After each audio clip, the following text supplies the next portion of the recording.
Bonjour mes chers élèves, aujourd'hui nous allons faire la correction de l'évaluation pratique que je vous ai donnée la séance précédente.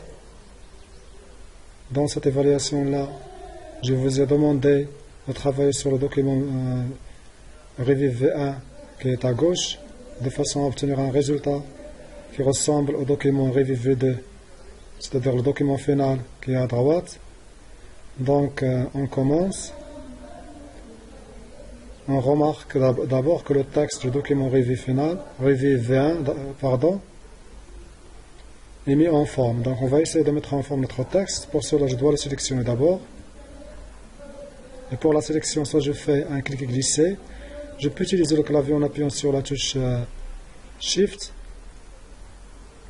en cliquant au début de la première ligne et en appuyant sur la touche Shift. Et ensuite, on clique à la fin du texte. Ou bien je peux appuyer aussi sur CTRL et la touche A simultanément. Donc il y a plusieurs techniques de sélection. Après la sélection, je vais vers Accueil et dans le groupe Police, je vais choisir les options qui me permettent de mettre en forme mon texte. Je commence par exemple par la couleur de police, la taille,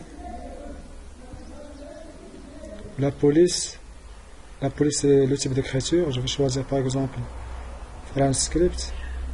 Je vais choisir le style gras. Donc ça en ce qui concerne la mise en forme des caractères ou bien la mise en forme du texte.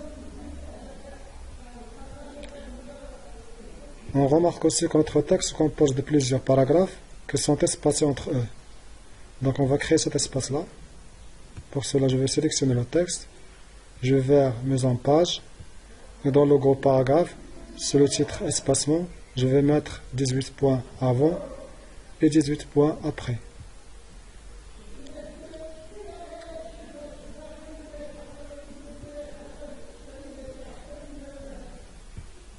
Ensuite,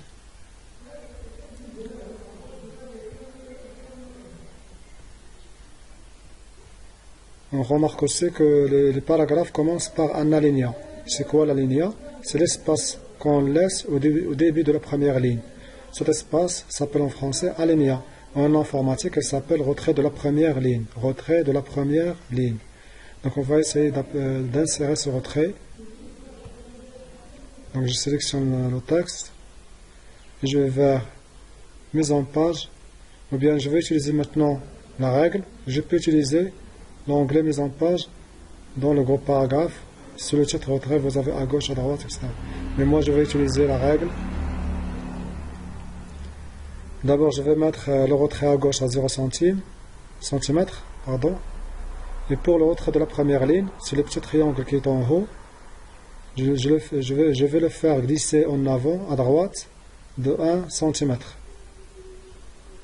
Donc, le retrait de la première ligne est créé. Maintenant,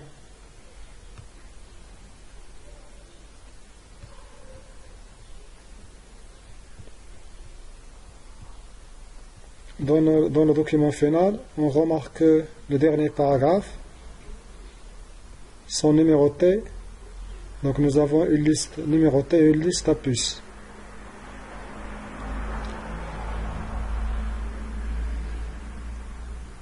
Donc je vais vers ces derniers paragraphes.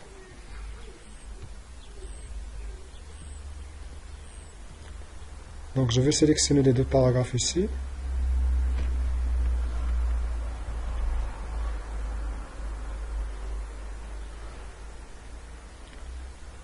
Donc cette première ligne est considérée comme un paragraphe et cette deuxième ligne est considérée comme un paragraphe. Pourquoi? Parce que dans Word, lorsque vous écrivez une ligne et vous retournez à la ligne en appuyant sur la touche Entrée, vous créez déjà un paragraphe.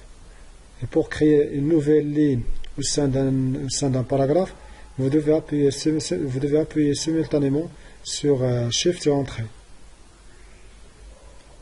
Pour moi, cette première ligne c'est un paragraphe et cette deuxième ligne c'est un paragraphe.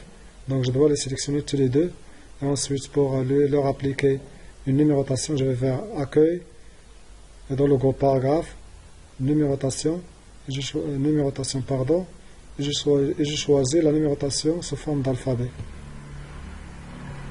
De même pour les autres paragraphes, je vais leur appliquer les puces.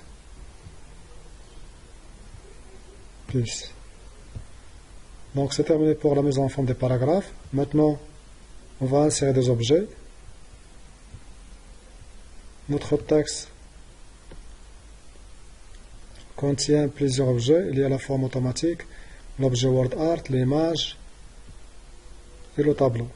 Donc on va commencer par l'insertion de la forme automatique.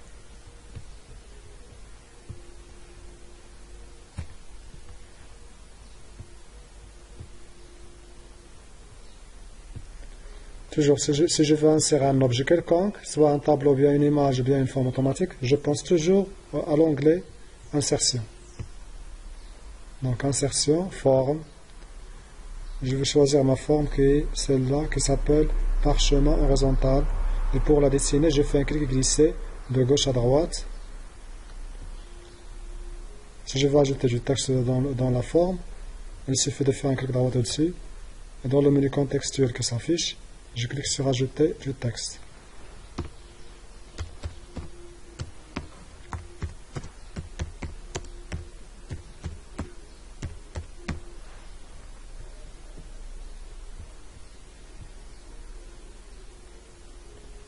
Je vais aligner au centre le titre. Je vais appliquer un style à la forme.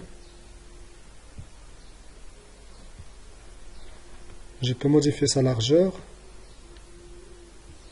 Je peux la déformer en appuyant sur le petit losange jaune.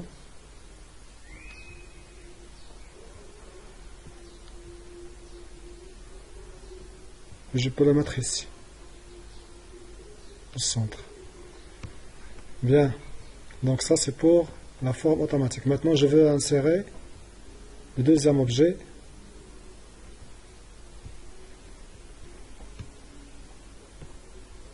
Qui est l'objet WordArt. Donc je vais recopier ce texte afin de ne pas répéter la même chose.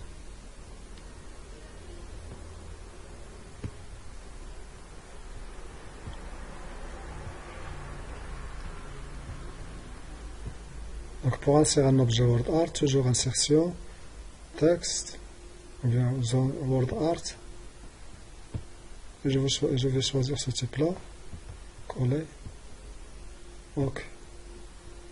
Donc ça c'est pour l'insertion de l'objet WordArt. Il reste maintenant l'image. Je vais l'insérer ici. Insertion, image. Mon image se trouve dans le dossier image. Il s'appelle Travail des enfants. Insérer. Pour mettre mon image à droite du texte, il faut d'abord lui appliquer un habillage. C'est quoi un habillage? C'est la façon avec laquelle une image est entourée par un texte. Donc pour appliquer un habillage, je vais cliquer au-dessus sur l'image pour afficher l'onglet format. Et je vais vers habillage et je vais choisir au travers. Maintenant je peux la placer à l'endroit souhaité. Par exemple à droite. Il reste maintenant de lui appliquer un nombre. Donc je vais faire effet d'ombre. Je vais choisir cet ombre-là. Maintenant, on va ajouter un tableau. Je vais ajouter un tableau au-dessus du paragraphe qui commence par on constate que le travail.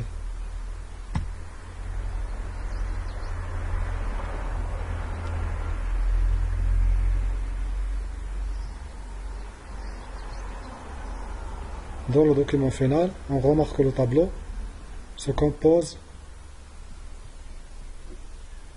de 5 colonnes, 1, 2, 3, 4, 5 colonnes et 6 lignes. 1, 2, 3, 4, 5, 6. Donc 5 colonnes et 6 lignes.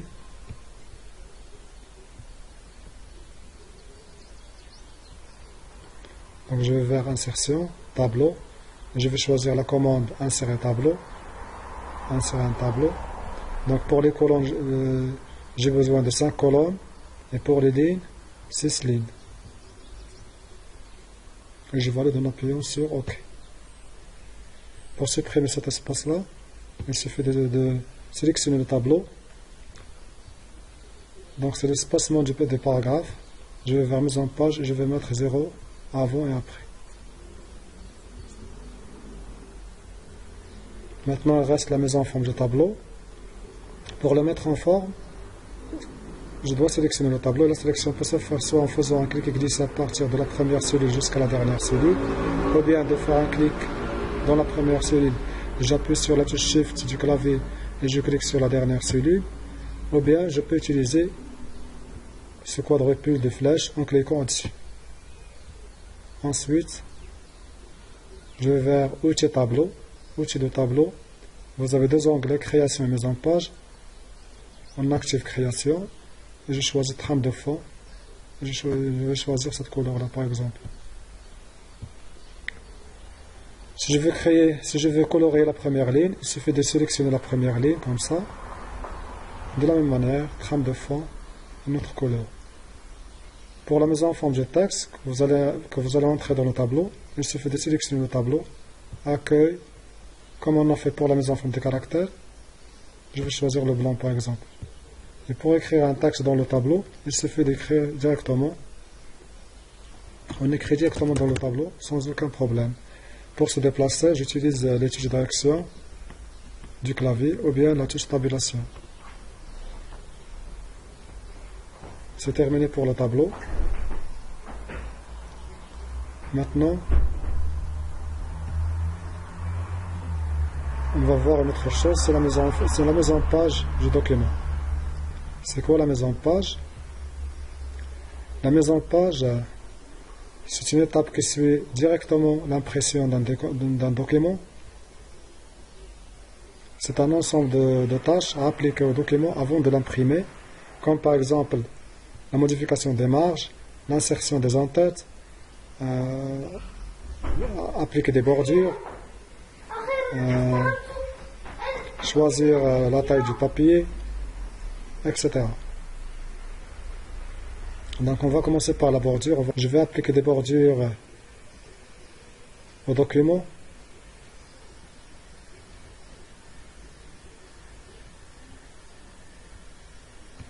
Pour cela, je vais vers Accueil. Dans le gros paragraphe, vous avez un outil qui s'appelle bordure. Cliquez sur la flèche à gauche. Et dans le menu qui s'affiche, vous allez cliquer sur la dernière option, bordure et trame. Je vais vers bordure de page. En bas, on a motif. Dans cette zone de liste, je vais rechercher mon motif.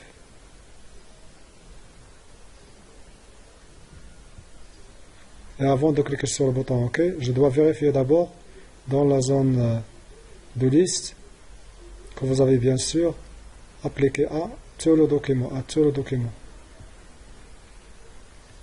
Donc la bordure est appliquée au document. Maintenant, il reste quoi? Il reste d'insérer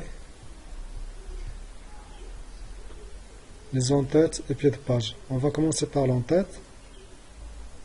C'est quoi l'en-tête? C'est cette information-là qui est dans la partie host de la page et qui se répète dans toutes les pages du document. Le pied de page, c'est l'information qui se trouve en bas. Et elle se répète aussi dans toutes les pages. Ça s'appelle le pied de page. Donc pour insérer un en-tête, insertion, en-tête de page, je vais choisir ce modèle.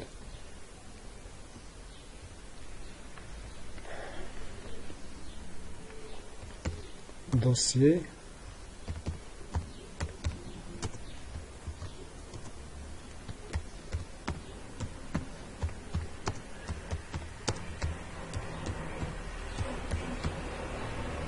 Travaux des enfants. Je vais effacer ce texte qui est au milieu. Je vais écrire revue scolaire, ici, revue scolaire.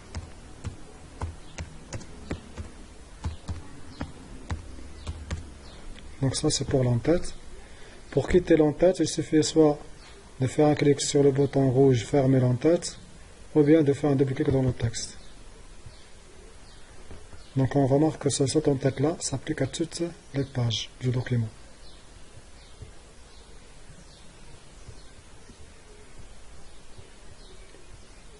Donc ça c'est pour l'entête. Maintenant on va insérer le pied de page. Toujours la même chose, insertion, pied de page. Je vais choisir un modèle qui me permet de numéroter les pages. Par exemple ce modèle, quadrillage. De la même manière, pour quitter le pied de page, il suffit de faire un double-clic dans le document. Donc on remarque que le pied de page est appliqué à toutes les pages, page 2 sur 3, page 1 sur 3, etc. Donc c'est terminé, notre document ressemble bien au document final.